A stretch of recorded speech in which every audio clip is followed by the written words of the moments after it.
Kemarin banyak dari kalangan Islam yang berduyun-duyung ke masjid meramaikan malam nisfu Sya'ban sambil membawa air mineral untuk didoakan. Ada yang baca surah Yasin 3 kali berjamaah dengan diniatkan untuk panjang umur, memperoleh rezeki dan mendapatkan husnul khatimah. Ada juga yang dilanjutkan dengan sholat sunnah. Apa hukum membaca surah Yasin 3 kali dan sholat nisfu Sya'ban? Lalu apa keistimewaan malam nisfu Sya'ban dan tuntunan apa yang disunnahkan? Ini banyak muslimin memang yang menyalahgunakan ya, dalil-dalil. Jadi mereka tidak memilah mana dalil yang sahih dan mana dalil yang lemah, apalagi hadis-hadis yang palsu. Hadis yang menjelaskan tentang masalah adanya solat di nisfu Sya'ban, solat secara khusus namanya solat nisfu Sya'ban itu tidak ada. Hadisnya palsu, maudhu' itu. Yang ada memang adalah fadilah mengerjakan solat malam di nisfu Sya'ban, solat tahajudnya. Solat tahajud seperti biasa, tapi khusus malam nisfu Sya'ban punya fadilah. Karena disebutkan dalam sebuah riwayat yang sahih bahwasanya Aisyah radhiyallahu anha pernah mendapatkan giliran nginapnya Nabi SAW di rumahnya. Terbangun tengah malam, dia melihat Nabi SAW tidak ada di sebelahnya. Maka Aisyah radhiyallahu anha terbawa rasa cemburu. Dia memakai bajunya kemudian mengelilingi rumah-rumah Nabi yang lain, ya, istri Nabi yang lain, takut Nabi ada di sana gitu. Diketukin satu-satu, ternyata nggak ada.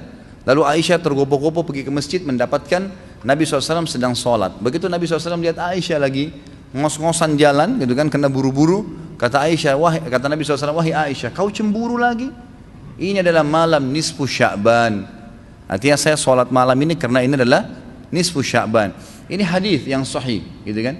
Dan memang dianjurkan oleh para ulama, mereka mendirikan sholat malam di malam nisfu Sya'ban itu sholat tahajudnya. Tidak ada malam khusus, tidak ada sholat khusus namanya malam nisfu Sya'ban. Di siang harinya dianjurkan seseorang berpuasa. Karena Nabi SAW memperbanyak puasa, terlebih lagi nisfu Sya'ban itu, ya, kenanya malamnya itu berarti puasa tanggal 14, kalaupun nisfu Sya'bannya malam hari ke-15, dan kita tahu ada puasa Iyamul Bid, ada 13, 14 dan 15, itu kita dianjurkan puasa 3 hari, kan gitu. Tapi tidak diniatkan khusus puasa nisfu Sya'ban, khusus puasa itu. Karena memang secara umum Nabi SAW puasa sebulan penuh di bulan Sya'ban. Kalau masalah membaca surah Yasin, ini tidak asing lagi kalau di Indonesia. Semua harus surah Yasin. Pindah rumah Yasin, orang mati Yasin, semua Yasin. Ditanya dalilnya, nggak ada dalil, gitu kan. Hanya karena surah Yasin dikatakan jantungnya Quran. Itu pun hadis yang lemah, karena dalam sanadnya ada orang yang pendusta, gitu kan. Tapi ini diamalkan. Kalau kita mau mengaku pengikut Nabi Muhammad SAW yang murni, maka tidak mengamalkan apa yang tidak dicontohkan oleh Nabi SAW. Apalagi membawa air kemudian secara khusus dibacakan atau dihidupkan dengan surah Yasin, belum pernah ada contoh. Belum pernah ada contoh. Allahu alam. Saya tidak menyalahkan ya. Yang mau kerjakan itu silahkan, itu hak dia. Tapi saya pribadi menyarankan, apalagi jemaah yang ikut dengan pengajian saya atau yang mendengarkan ceramah kita, murnikan ibadah kembali kepada Nabi SAW. Nabi SAW tidak menghembuskan nafas terakhir kecuali sudah mengajarkan semua yang kita butuhkan. Jadi tidak perlu ditambah. Kalau kita tambah seperti kita sedang mengatakan, maaf Rasulullah saya lebih faham daripada anda.